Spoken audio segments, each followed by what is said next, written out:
राधा कृष्ण।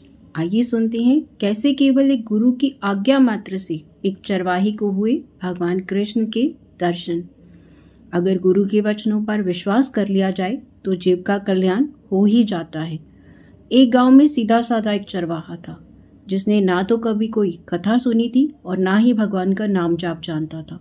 सारा दिन गाय ही चराता रहता था। उसके मित्रों ने कहा, कभी तो कोई भगवान की कथा सुन लिया करो, कभी तो कोई नाम जाप कर लिया करो। सारा दिन पशु चराते रहते हो, तुम्हारी तो बुद्धि ही पशुओं जैसी हो गई है। ऐसी बातें सुनकर एक दिन उसने सोचा, चलो क्यों ना कोई कथा ही सुनने जाया जाए। इसके बाद एक दिन वह कथा सुनने के लिए सत्संग में गया। सत्संग में चर्चा चल रही थी कि जिस मनुष्य ने जन्म लेकर गुरु मंत्र नहीं लिया और कभी भगवान का नाम जाप नहीं किया, उसका जीवन व्यर्थ है। वह मनुष्य मुर्दे के समान है। यह बात सुनकर वह वहां से चला गया। यह बात उसके दिमाग में बार बार आ रही थी कि गुरुजी कह रहे थे, जिसने गुरु मंत्र नहीं लिया उसका जीवन मुर्दे के समान है। दूसरे दिन वह कथा सुनने फिर गया और गुरुजी से कहा कि आप मुझे गुरु मंत्र दीजिए। गुरुजी ने कहा कि अभी तो नहीं दे सकता, कथा के आखिरी दिन दूंगा। ऐसा कहकर गुरुजी ने उसे वहां से जाने के लिए कहा। कथा का आखिरी दिन आया। वह फिर गुरुजी के पास गया, बोला कि गुरुजी गुरु मंत्र दीजिए। उस समय पंडित जी एक सोच का लोटा लेकर जा रहे थे। गुरु मंत्र के लिए वह आतुर था और इधर पंडित जी सोच के लिए आतुर थे।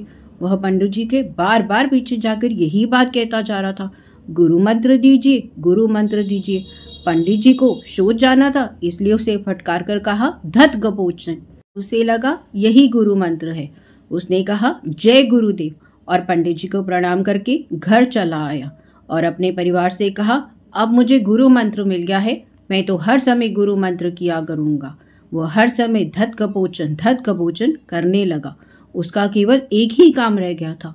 उसकी इतनी लगन लग गई थी, उठते बैठते चलते फिरते हर समय वह धत कपोचन बस यही करता रहता था।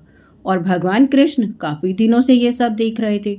उन्होंने रुक्मणी से कहा, चलो एक भक्त को दर्शन देकर आते। रुक्मणी जी ने कहा, बड़े दिनों बाद आपको किसी भक्त की याद आई है, जरूर कोई बहुत बड़ा भक्त होगा। रुक्मणी जी भी साधारण वेश में भगवान जी के साथ चल पड़ी। जब वे दोनों गांव में आए तो भगवान ने रुक्मणी जी से कहा कि वह बैठा है भक्त, जाओ जाकर उससे मिल लो। वह भक्त तो बैठकर धत कपोचन जप रहा था। रुक्मणी जी सोचने लगी, भगवान का ये कौन सा नाम है?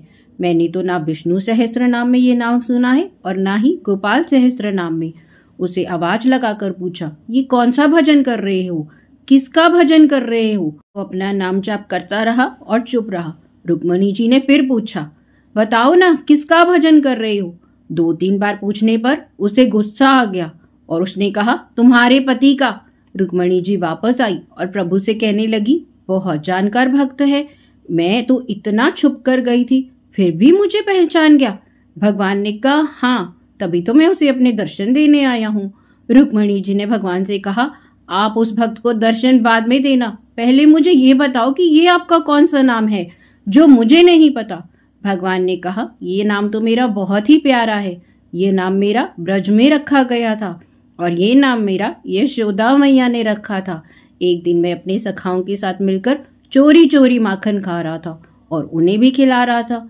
इतने में मैया आ गई और कहा, कन्हैया ये क्या कर रहा है? मैंने कहा, लो अब तो फंस गए। मैंने कहा, मैया माखन में चींटियां चढ़ी हुई थी, मैं तो चींटियां निकाल रहा था। मैया ने पूछा, तुम्हारा पूरा हाथ माखन से क्यों सना है? इस पर मैंने कहा, चींटियां अंदर चली गई थी, इसलिए मुझे मटकी में हाथ डालना पड़ा।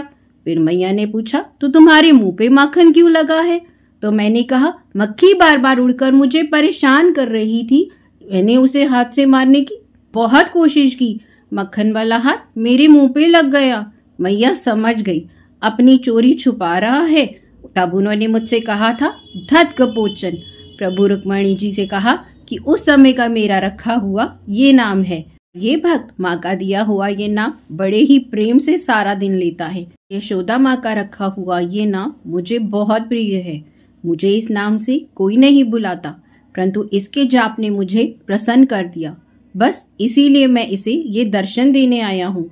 जब उस व्यक्ति ने विश्वास करके धत कबोचन जपा तो उसे रुक्मणी जी और द्वारकाधीश जी के दर्शन हुए। आप विश्वास करके राधा राधा जपे या भगवान राम का नाम जपे, कोई भी नाम जपे, गुरु मंत्र से दिया हुआ कोई भी नाम हमें भगवान के दर्शन जरूर देगा। वे विश्वास रखिए और जाप करते रहिए। राधा कृष्ण राधा कृष्ण।